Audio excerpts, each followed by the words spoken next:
I'm the cat toy lady. Today I'm going to be showing a very much requested video how to get your cat into a carrier, especially if they kind of put up a fight. My favorite trick is using a pillowcase, or sometimes people use towels, just wrap them up. If you saw my last video of how to towel wrap, that is a technique you can also use to be able to put your cat into the carrier. And before I show you that pillowcase technique, a couple things to keep in mind. Your cat should be familiar with the cat carrier. Leave it out, make it something that they can go in and play in, they can sleep in for comfort. Leaving it out where they can always see it makes it something that is not so scary. It's readily available to them, it's a safe place. And if you look here, my cats sleep in it, they play in it, they like to just wrestle around. It's their safe zone. That way there's no fear involved. Also, don't be afraid to take them on just a little drive. Not to where there's anything scary, so they can understand that not every time they go in the carrier are they going to go to the vet. It can just be for a trip around the neighborhood or a trip to the bank, trip to Starbucks. Make sure they know that good things happen, give them treats in it, put catnip in it, whatever it takes for them to know that that's a safe zone. So I'm going to take you to my living room and let you see how I use a pillowcase to be able to put my cats into a cat carrier. Okay, you can see here I took a pillowcase and I made it into a cat bed. You may need a larger pillowcase depending on the size of your cat. So if your cat's not interested in it, you can always try sprinkling a little bit of catnip in it and see if that entices them to come over. All right, so once they're laying on top of it, you can just gather up the pillowcase around them. Give it a little twist so they can't get out. You can pick them up with it. And then you can just set them into the carrier. I do recommend carriers that have a way to get in through the top. If you can't get in through the top, you can pick them up, put the carrier right side up, or not right side up, but up, and drop them in. So another option is just put the pillowcase on your arms, kind of let it gather up, reach down, grab the cat, wrap them in the pillowcase, just like before, and then use the pillowcase to then put them into the carrier, whichever method you need, whether it be pointing up or from a top loader.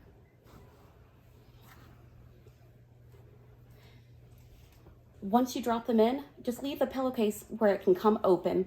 That way they can make their way out and you don't have to worry about them getting overheated or freaking out from not being able to see what's going on. So there you have it, nice and easy.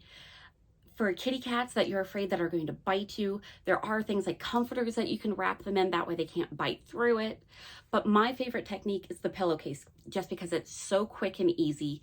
And even cats that are fighters, you may be able to do it so quickly that they're not able to really fight back. They all of a sudden are whoop, gathered up, and then you just set them into the carrier. You leave the end open, like I said before, but they can get out as they calm down and they can look around. It's not so stressful.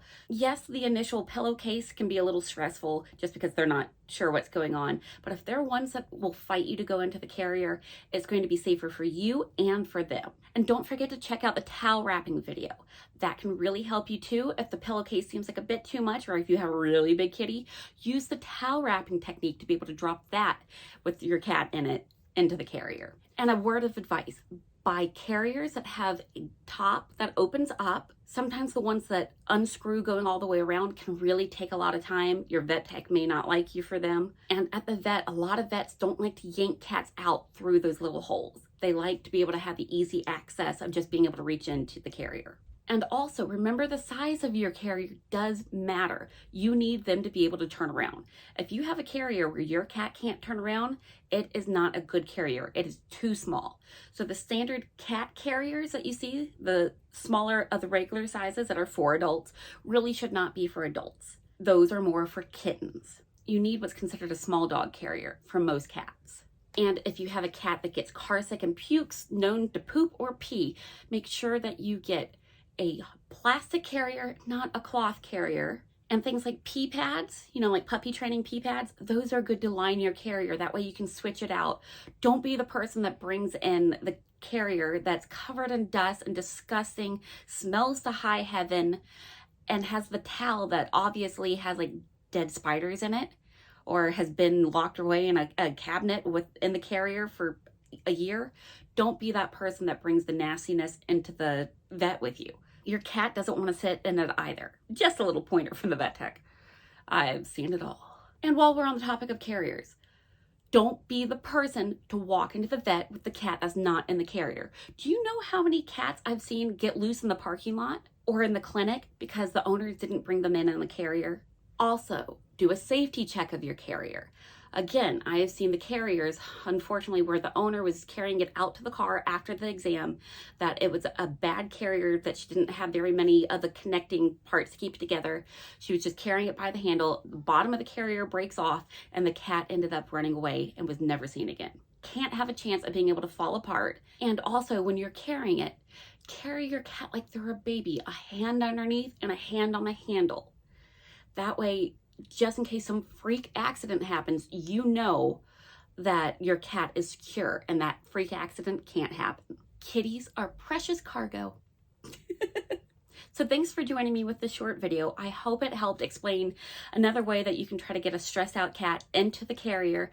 Don't forget things like Silvervine and catnip inside the carrier to help mellow them out. If your baby is just a crazy cat and they have been to the vet within the last year, you can see if your vet will recommend a medication that you can give. You can pick it up ahead of time, or some vets can call it into pharmacies depending on where you live, to help mellow your cat out. We don't want them stressed out. The goal of a vet visit is to be happy and to get the treatment done that's needed, not to scare the bejesus out of them. So normally I end the video with, now go make your cat some toys, but today, now go pull your cat carrier out. Put it in the living room or a place that your cat hangs out. Let it be their safe zone. Put, again, treats in it or anything that will entice them to think it's a good place. And just let them get used to it. That way, when it is time to go to the vet, it won't be so scary. Have a good day.